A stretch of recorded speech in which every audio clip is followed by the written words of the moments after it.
2021 is coming to a close, and with it also the 40th anniversary of Farmworker Justice. For 4 decades, Farmworker Justice has advocated on behalf of migrant and seasonal farm workers, seeking to improve their living and working conditions, immigration status, health, occupational safety, and access to justice. We gather here to celebrate this incredible effort in addition to the dedicated service of its president, Bruce Goldstein. After 33 years with Farmworker Justice, Bruce is leaving to begin his well-deserved retirement. We hope to express our gratitude and best wishes to him, as well as close Farmworker Justice 40th anniversary with a bang, in preparation for another strong year of activism and advocacy in 2022. Thank you so much for being here, supporting Farmworker Justice and its president through your donations and your attendance.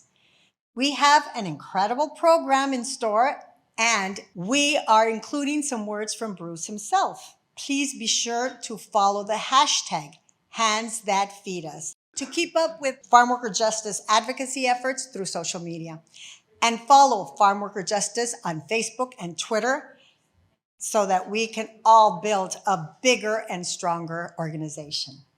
And now, without further ado, let's get started.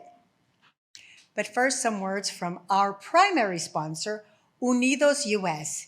Here to speak on its behalf is Senior Cabinet Advisor for Unidos US, Charles Kamasaki.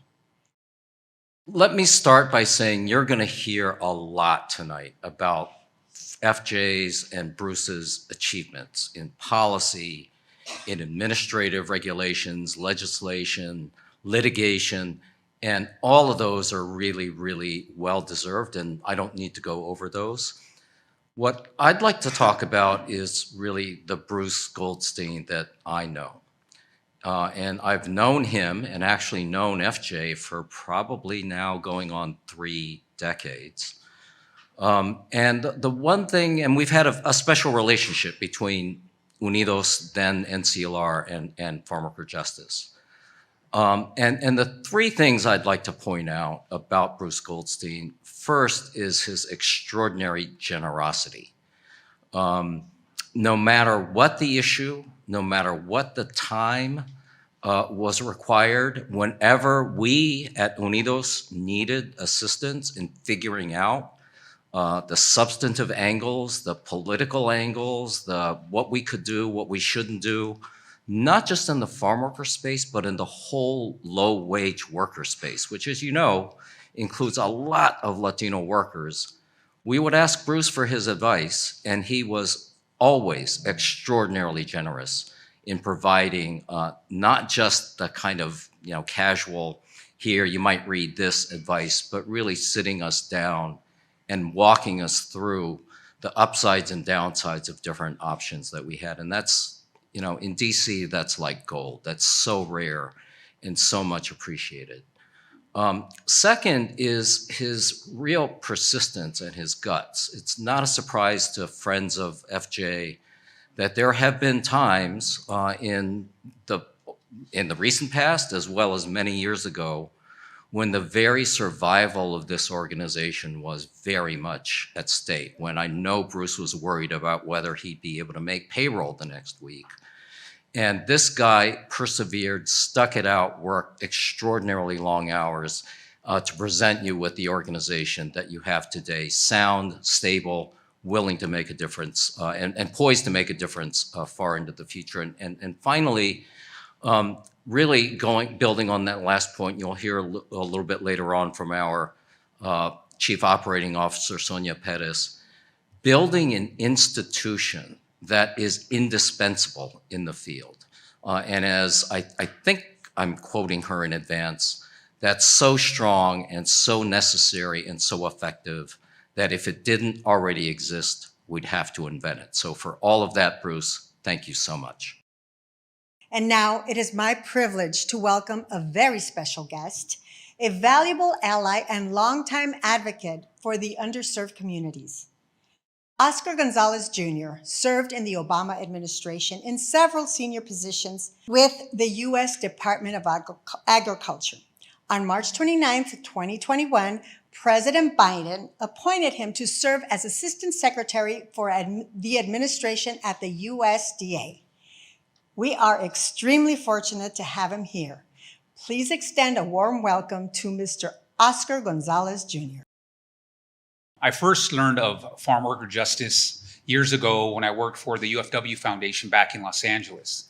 I was told by colleagues at the UFW and the UFW Foundation that farm worker justice was a tremendous resource, an effective advocate, and everything that they told me turned out to be true.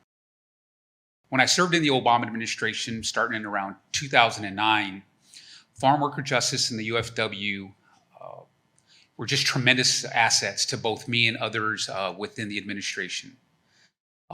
They really looked at farm workers as constituents, not as outsiders when it came to USDA.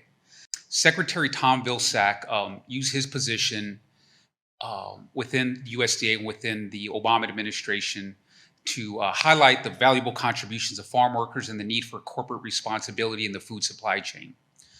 The Secretary was an active advocate for immigration reform that would grant undocumented farm workers and their families an opportunity for immigration status and citizenship. We made some important progress, which farm worker justice was important in achieving, but as we all know, there's a lot more work to get done.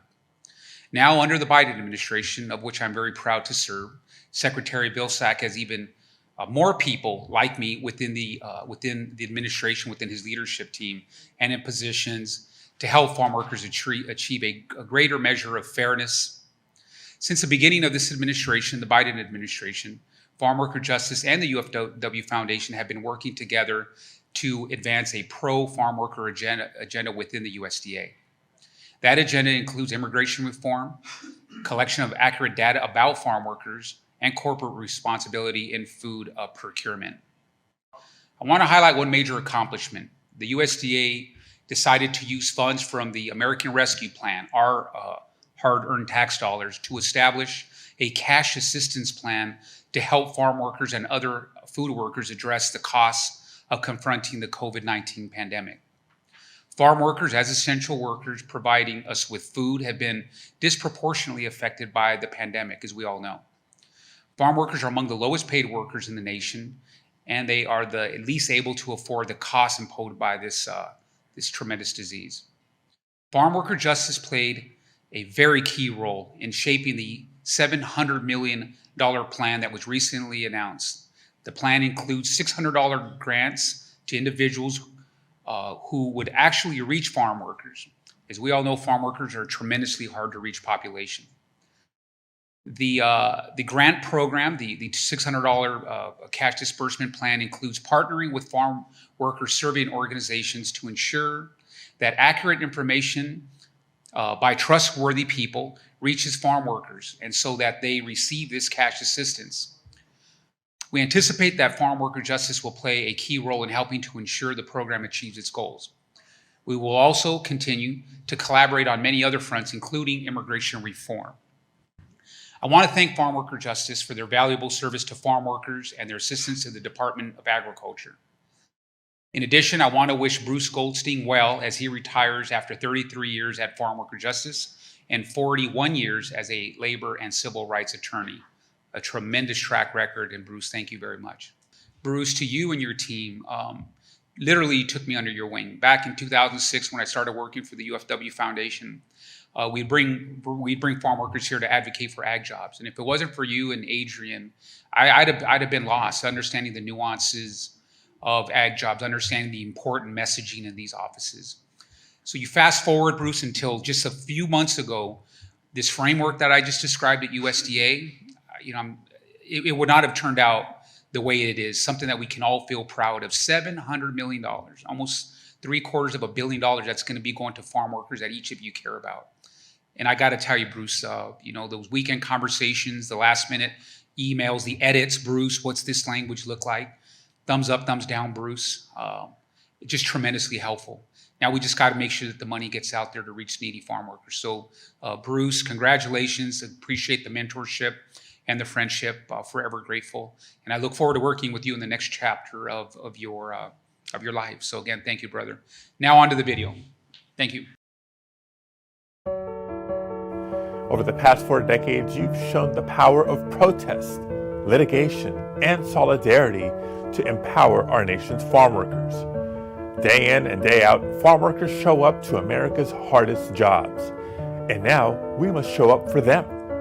At Farmworker Justice, you fight for fair pay, safe working conditions, and access to health care. The whole world has seen the strength and bravery of farm workers during the COVID-19 pandemic. And you have won critical victories to protect the essential workers who risk their own lives to put food on our tables. And their advocacy in behalf of the welfare and the future of farm workers has been consistent and strong and a voice that has always been there for farm workers, their work, and their families. Changing the labor laws so that we finally protect and include all workers in this country.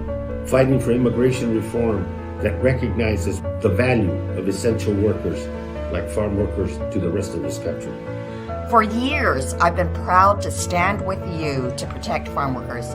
I'm especially proud of our work together to advance the Asunción Valdivia Heat Stress Act to protect farm workers from across the nation from rising temperatures and for your leadership in fighting for protections for undocumented workers who've been retaliated against by their employers for exposing dangerous working conditions. In the last 4 decades, FJF has become the go-to legal organization in Washington and in the country for farm worker issues. Happy 40th anniversary. Thank you for all you do for farm workers across the country and for fighting for us day and night, tirelessly at the Capitol, doing legal actions all across the country to make sure that farm workers are respected and honored in the way that they should be. Unidos US knows how important these underappreciated but essential workers are to our nation and how crucial it is for them to have a group like FJF on their side. Agradezco mucho todo el apoyo que durante los últimos años nos han dado y bueno, esperemos seguir colaborando, seguir teniendo este apoyo para seguir creciendo y seguir dando más guía y darles más herramientas a la comunidad campesina. The value of these workers may be news to some people, but Farmworker Justice has recognized it for 4 decades, fighting tirelessly for their rights to fair wages, decent working conditions, health care, and immigration status. And I promise to keep fighting alongside you for immigration reform which is long overdue. Thank you, Farmworker Justice, and for another 40 more years. Thank you. For 40 years, Farmworker Justice has remained steadfast in its mission, facing challenges head-on while never losing sight of the people it seeks to help. From health crisis to political unrest, this organization has adapted its operation through repeated adversity, always placing the well-being of farm workers above all else. The COVID-19 pandemic is perhaps the largest modern threat to farm worker health, and Farmworker Justice has gone to extreme lengths to alter its advocacy system, to outreach strategies to keep farm workers educated and safe, and the following video exemplifies such efforts. As it seeks to educate Spanish-speaking children of the importance of COVID-19 immunization. It's a short song sung by kids for kids that will hopefully resonate with younger generations for days to come and years to come. Please enjoy.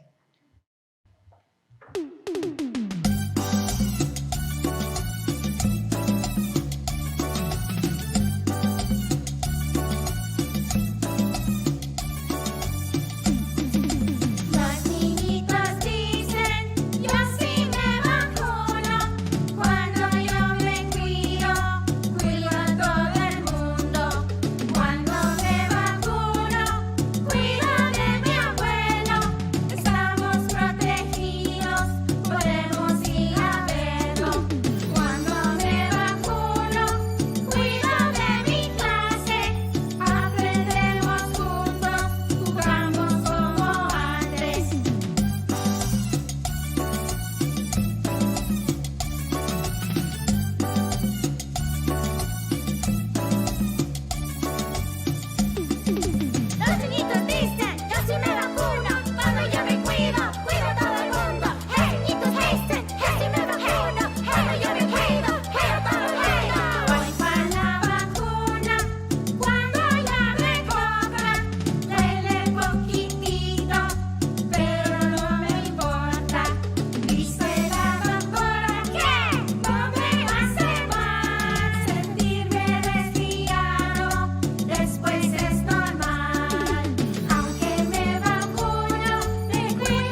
And in addition to efforts like this, Farmworker Justice has developed relationships with numerous like-minded social impactors, eager to support its advocacy mission. Through this network, Farmworker Justice is better able to impart the plight of farm workers onto vaster audiences. And we are very lucky to have one such ally with us tonight.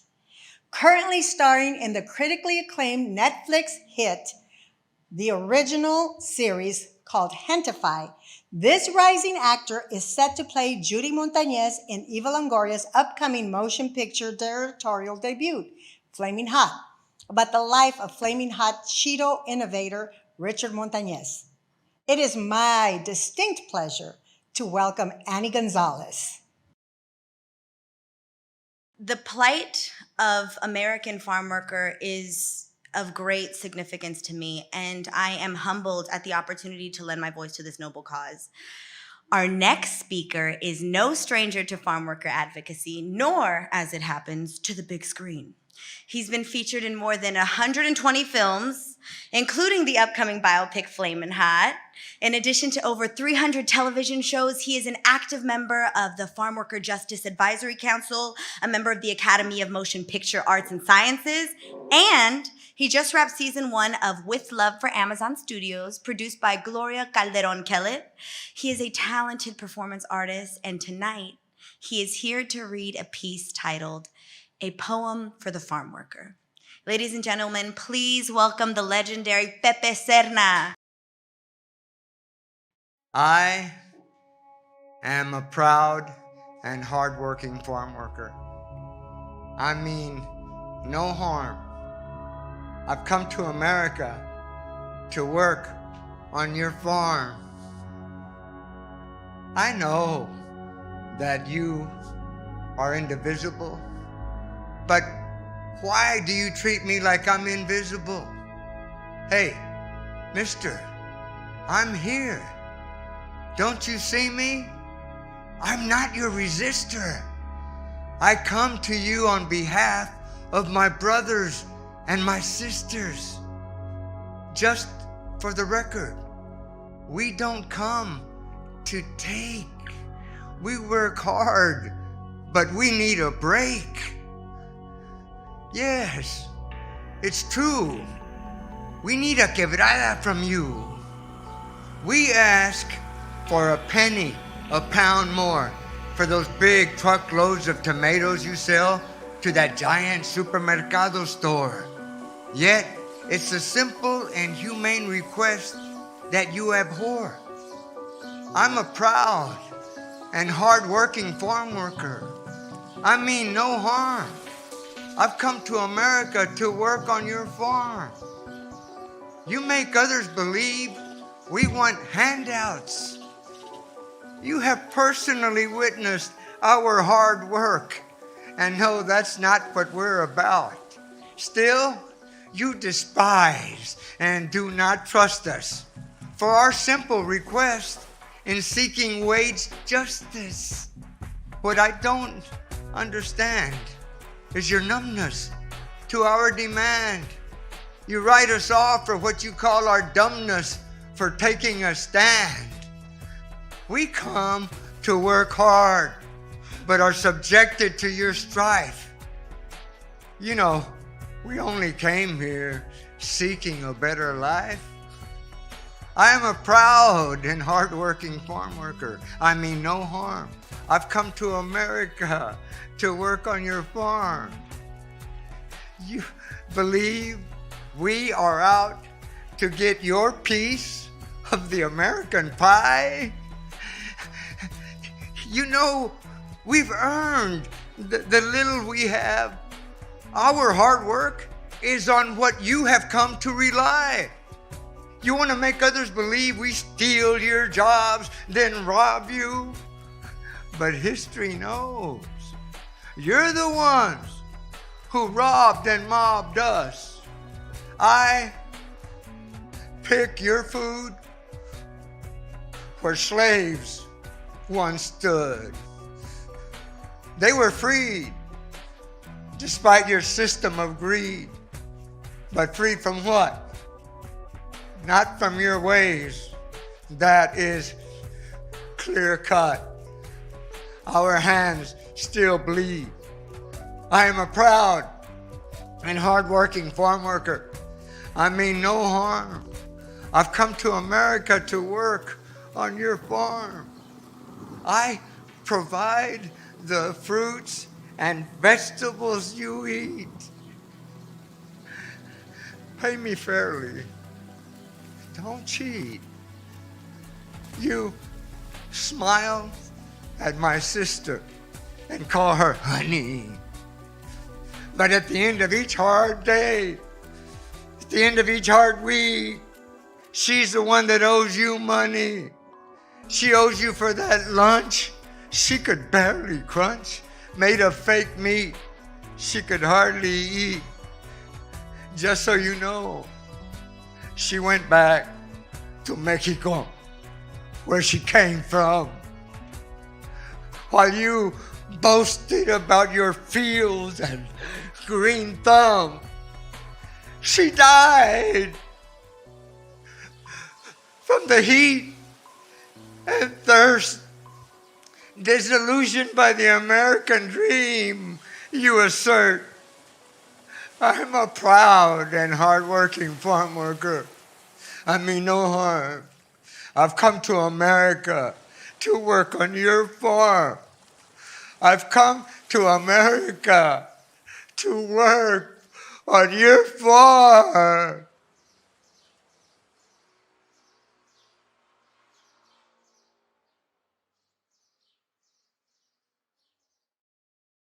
You know, it's very easy to get lost among the politics of farm worker issues and lose sight of the truth that these are real people, real communities being neglected and underserved.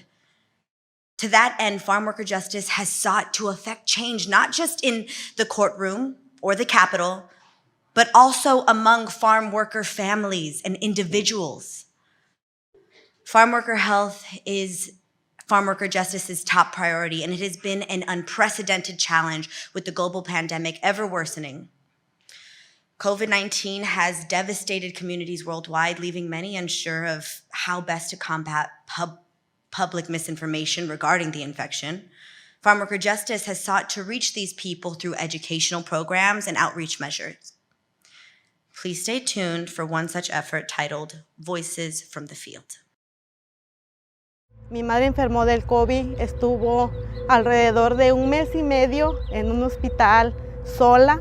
Esto es muy impactante porque la mayoría de nuestras familias que perdieron un ser querido fue muy triste porque nadie quiere fallecer solo en una cama. Entonces esto impactó mucho a nuestras familias y creo que la mayor parte fue nuestras familias latinas, indígenas, ¿no? Que se resisten por alguna razón personal, ya sea por sus creencias, por la religión o por alguna razón, ¿no? Que es muy respetable. Pero cuando miramos que esto estaba afectando más allá la muerte de un ser querido, creo que fue cuando todos despertamos, dijimos, wake up, ¿no? Despierta, tienes que actuar porque va a seguir afectando a nuestras familias.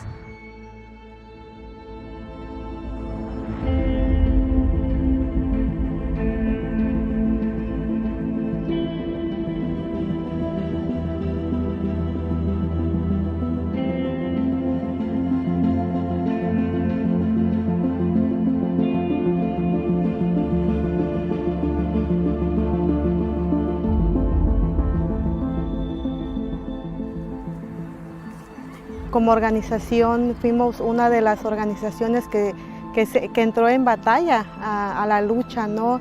En empoderar a los campesinos, en cómo ellos podrían cuidarse a sí mismos en los lugares de trabajo, cómo mantener el distanciamiento social, que los empleadores ofrecieran las protecciones, ¿no? El distanciamiento entre los surcos, las mascarillas, el lavamano. No todos los campesinos tienen la fortaleza de exigir sus derechos. Definitivamente el escuchar a nuestra comunidad y tomar en cuenta sus recomendaciones en lo que uno está diseñando la respuesta, ¿verdad? De incluir a los trabajadores del campo en las negociaciones o planeaciones que estamos haciendo con las agencias. En el caso de líderes, agencias gubernamentales que se han acercado a querer aprender, a entender cómo mejor responder a esta pandemia, ¿no? Hay una riqueza y una sabiduría que la verdad hace la diferencia. Si se trata de ayudar a la comunidad, esa es, desde nuestra perspectiva como líderes campesinas, es lo que abogamos, ¿verdad? Para no solamente traer visibilidad, pero que nosotras somos y queremos ser parte de la solución. Que también somos personas capaces, muy valientes, muy inteligentes y listas para colaborar, ¿verdad? Con respeto y con muy buenos resultados como los que hemos visto a través de estos más de 30 años organizando con líderes campesinas. Yes.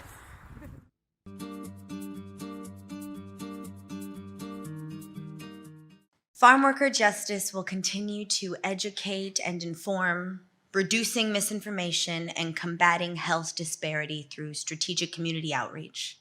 Its goal is to create a more socially responsible public that understands how best to keep healthy as well as how to effectively self-advocate. And Farmworker Justice scope spans beyond just that of COVID-19, even beyond other health issues like pesticide protections and heart-related illnesses. Farmworker Justice seeks to improve farm worker welfare in a multitude of ways, from working hours to community housing. For more details on its various realms of advocacy, please visit www.farmworkerjustice.com.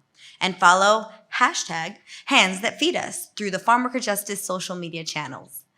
I'd now like to pass things back to Belle, who will have some help setting the stage for the Farmworker Justice President, Bruce Goldstein. Thank you. And now it is my pleasure to introduce our next guest, Marco Lizárraga. He is currently the director of La Cooperativa Campesina de California, a nonprofit organization representing and providing funding for federally designated farm worker grantees in California, as well as the secretary and treasurer of Farmworker Justice Board of Directors and the Finance Committee chair. His distinguished career has always centered around the service to others, and he is a longtime advocate for farm worker rights. There is perhaps no one better suited to introduce Bruce himself than Mr. Lizárraga. I came here, just like Pepe said, with my family. We came to the fields. When I was 13 years old, we worked in the fields. That's when my dad died. That's one of the reasons why I am so passionate and why Farmworker Justice is so close to my heart. Farmworker Justice does an incredible work for farm workers. And yet their struggle is still often unseen. Your attendance here tonight validates exactly what Farmworker Justice's mission and proves that those who labor in the fields are not forgotten and they will never be forgotten, because I'm talking about my family and still have family in the fields. Of course, this evening I'm honored to introduce a close friend and admired colleague, Bruce Goldstein. Bruce joined this organization way back in 1988 as a staff attorney. During his tenure, he has introduced advocacy into administrative agencies and Congress, built coalitions, advised grassroots organizations, litigated high-impact cases against employers and the government, and has trained legal professionals and shaped public opinion through various publications and the media. Under his leadership, Farmworker Justice has also continued its long-standing role as a national advocacy leader, pushing for immigration reform, legislation of labor and occupational safety protections, expansion to healthcare access. In addition, Farmworker Justice worked to bolster volume for farm worker organizations and improve corporate social responsibility. in the food supply chain. Bruce represents farm worker justice on the National Hispanic Leadership Agenda, a coalition of 41 prominent national Latino organizations. He's also a co-founder and board member of the Equitable Food Initiative, an innovative corporate social responsibility project. It goes without saying that Bruce's impact has been meaningful and far-reaching, touching the lives of countless of farm worker families and agricultural communities. But beyond even that, Bruce has left a lasting impression on all of his friends and colleagues, inspiring us to continue the farm worker justice fight with professionalism and dignity.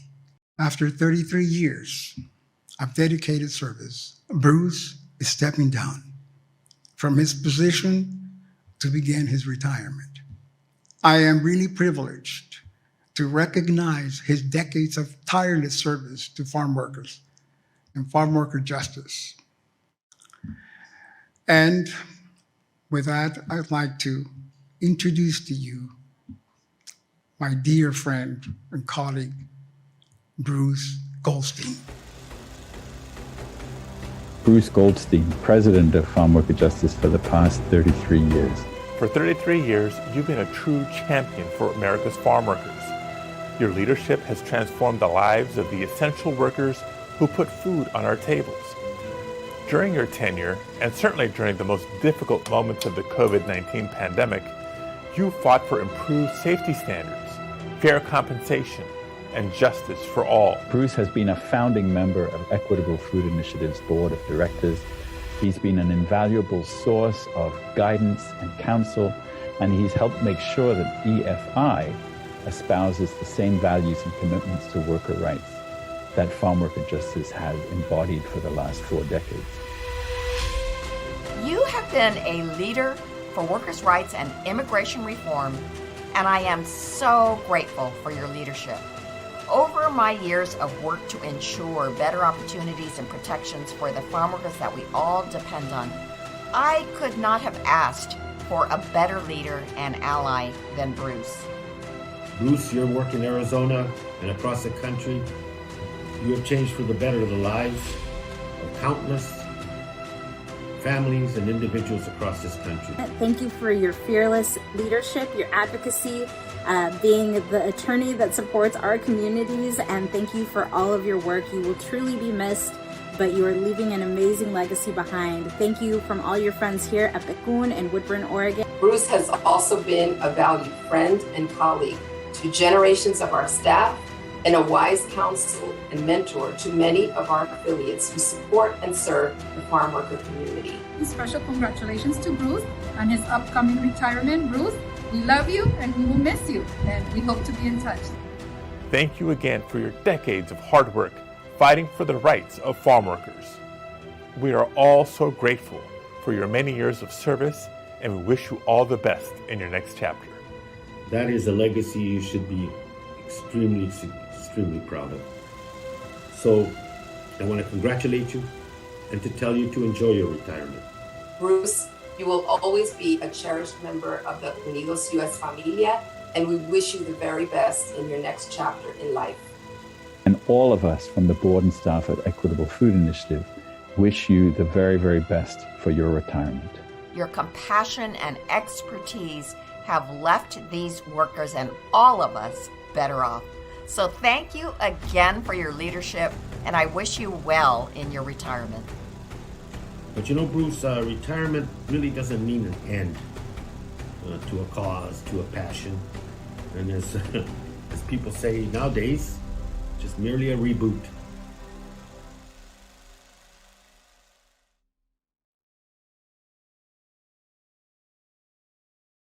Thank you, Marco, and the board of directors, the staff, the advisory council, and others who've made such nice comments about my work at Farmworker Justice and about Farmworker Justice's valuable work. It's a privilege to be able to work to help farm workers and their families improve their living and working conditions. I've been very fortunate to be associated with Farmworker Justice for 33 years of the 41 years that I have been an attorney. I will always be grateful to our board of directors, advisory council staff, and partners who put their trust in me and helped us seek to fulfill our mission. As I retire, I remain somewhat disappointed that the status and conditions experienced by most farm workers are not what they should be. Injustice still pervades the agricultural labor system. The immigration system deprives most farm workers of the economic and political bargaining power needed to improve wages and working conditions and government policy. At least one half of farm workers are either undocumented immigrants or are temporary foreign workers under the rapidly growing and abusive H-2A agricultural guest worker program. And the US citizens and permanent resident immigrants who do farm work have weaker bargaining power in their jobs because so many people lack meaningful status. The denial of equal labor rights and the inadequate enforcement of the rights farm workers possess are a product of this denial of immigration status. For years, I've wanted to help farm workers achieve what other workers have, but in some ways, the opposite has happened. Other workers are being subjected to systemic abuses that farm workers have experienced. Instead of ending the farm labor contracting system in agriculture, we are watching as other industries have adopted the labor subcontracting and independent contractor models that agricultural employers have used for many decades. Instead of winning democratic rights for farm workers, we're seeing the denial of the right to vote of US citizens. But there truly has been progress, and there are opportunities for more progress. Several states have recently passed laws granting farm workers the right to organize and a structure for collective bargaining and a limited right to overtime pay. More states may follow, and ultimately so may the federal government. We and our partners have won important occupational safety and health standards and protected them against Trump's efforts to remove them. Our coalition won a ban on a highly toxic pesticide called chlorpyrifos, and now our coalition is advocating and litigating to win bans on more pesticides. I am optimistic about farm workers' opportunity to take advantage of several important developments. The growing political and economic clout of the Latino community, the public's interest in corporate responsibility, consumers' interest in safe and healthy food, the public's increasing support for labor activism and labor unions, and the sophisticated organization of farm worker organizations, organizing of farm worker organizations. Since 1981, Farmworker Justice has been central to most of the major improvements in federal public policy in immigration, labor rights, occupational safety, and access to health care. Our litigation has won hundreds of millions of dollars and are important changes in practices. Our collaboration with community-based groups and labor unions has supported their victories. I'm proud of the work of Farmworker Justice, and I am confident that with your support, it will help farm workers achieve even greater successes in the future. I am looking forward to retirement to spend time on my many other interests, wine, chocolate, jazz, and with family, of course. I will continue to support the quest for social justice. Thank you very, very much. And thank you, Bruce, for your service. It is so much appreciated by all of us. Farmworker Justice is a better organization through the years, through your leadership, and I truly wish you the best in your retirement.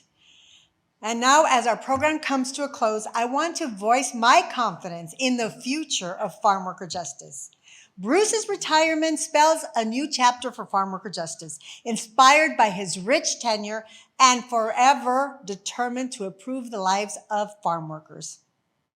2022 will be a big year for Farmworker Justice. Let's take a moment to remember what this organization stands for.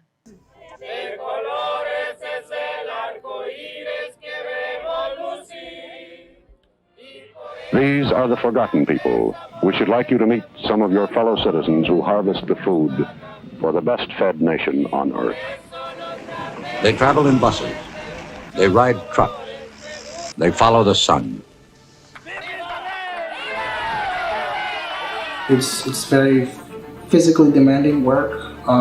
Sometimes you work, when it's cold, when it's hot. It's minimum wage. They don't pay much.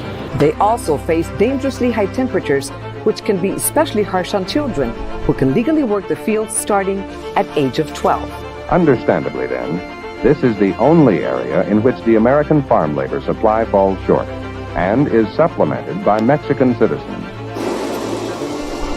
Today, there's a new generation of hands working the land Who can't even remain here legally. Even the notorious Bracero guest worker program had more protections.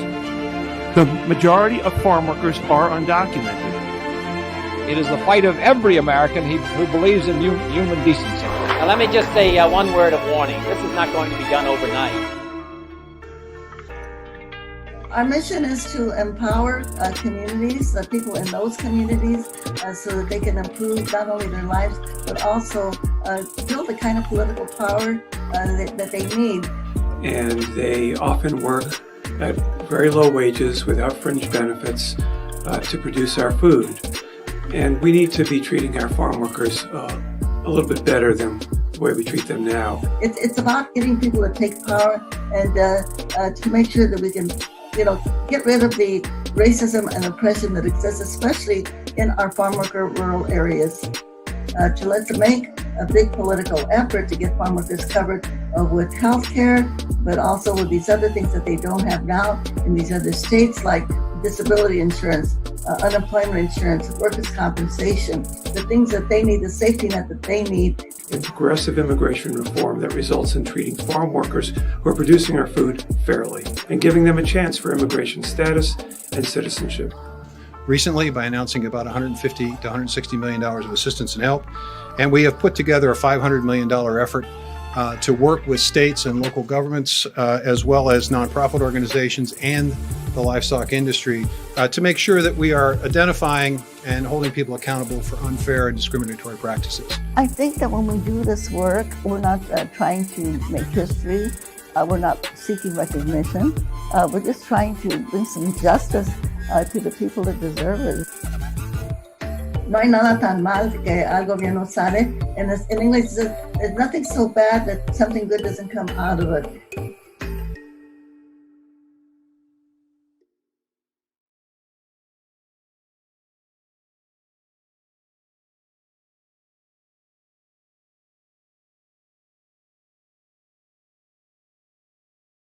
Thank you again to Unidos US and to all our sponsors and attendees for your contributions. Farmworker Justice relies on allies and patrons like you to effectively pursue its advocacy mission. Your vast generosity is so appreciated.